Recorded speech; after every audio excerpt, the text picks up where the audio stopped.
আমি তো দাঁড়িয়েছি, দেখছেন। বসে পড়েন, সবাই বসে পড়েন। আজকে সামনে কি রোজা না? রোজার মধ্যে নিত্য প্রয়োজনীয় দ্রব্যের মূল্য কমে যাক, এটা চান না আপনারা? চান কিনা এটা বলেন আগে। আচ্ছা, 2 হাত তুলে দেখেন চান কিনা। চান আপনারা? পুরা মাঠ দেখবার চাই আমরা। চান এই নিত্য প্রয়োজনীয় আপনারা যাতে কম দামে কিনতে পারেন জিনিসপত্র। এই প্রোগ্রাম, এই কর্মসূচি ঘোষণা করেছে কে? তারেক রহমান। কে করেছে? তারেক রহমান তো জনগণের রাজনীতি করে, আপনাদের রাজনীতি করে, গণমানুষের রাজনীতি করে। এই জন্য এই কর্মসূচি ঘোষণা করেছে। দ্রব্য মূল্যের দাম কমাইতে হবে, আইন শৃঙ্খলা নিয়ন্ত্রণে রাখতে হবে যাতে আপনাদের কোনো সমস্যা না হয়। শুধু তাই নয়, আপনারা কি একটা নির্বাচন চান না? চান কি না?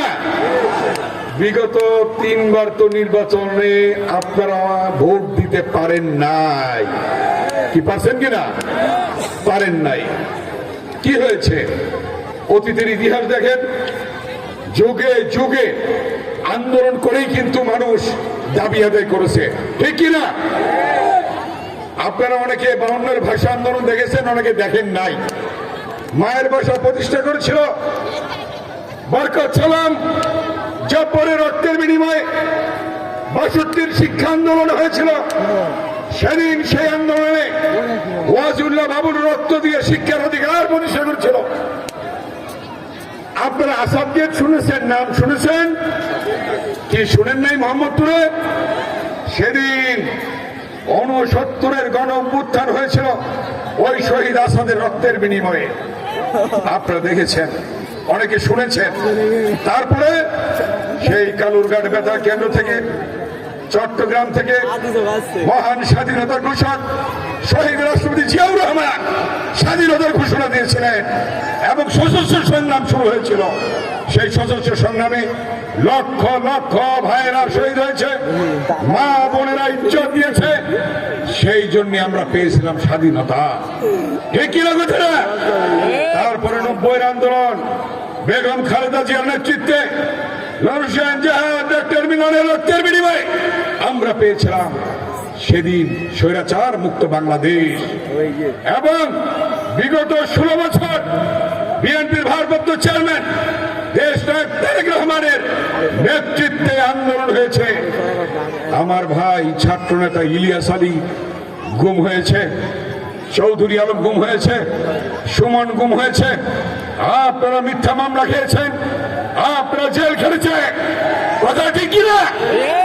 আপনারা কষ্ট করেছেন, সেই কষ্টের ফসল সর্বশেষ ছাত্র জনতার রক্তের বিনিময়ে আমরা পেলাম নতুন বাংলাদেশ।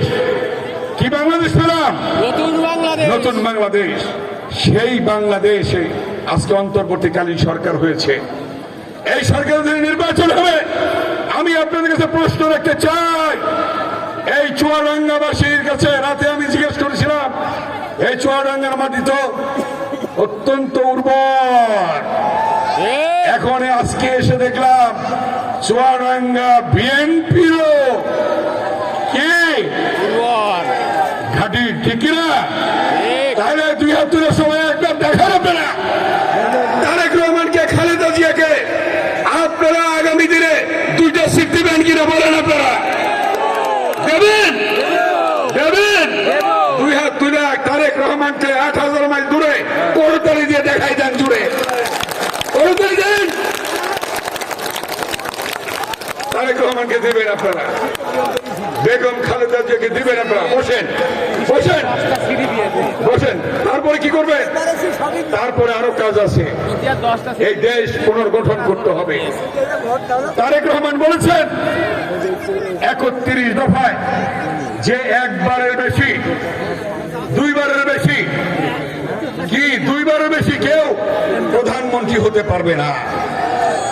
যারা আন্দোলন করেছে দীর্ঘ 16 বছর, সেই সকল সমমনা দলকে নিয়ে, আন্দোলনকারী দলকে নিয়ে জাতীয় সরকার গঠন করা হবে।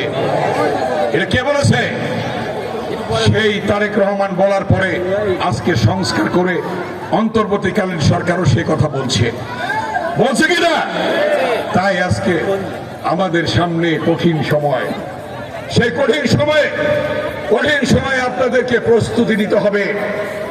নির্বাচনের প্রস্তুতি, দেশ পুনর্গঠনের প্রস্তুতি। এবং আপনারা জানেন দীর্ঘ 6টি বছর দেশনেত্রী বেগম খালেদা জিয়া, তাকে জেলে রাখা হয়েছে মিথ্যে মামলায়। সেই বেগম খালেদা জিয়াকে স্লো পয়জিং করে শেখ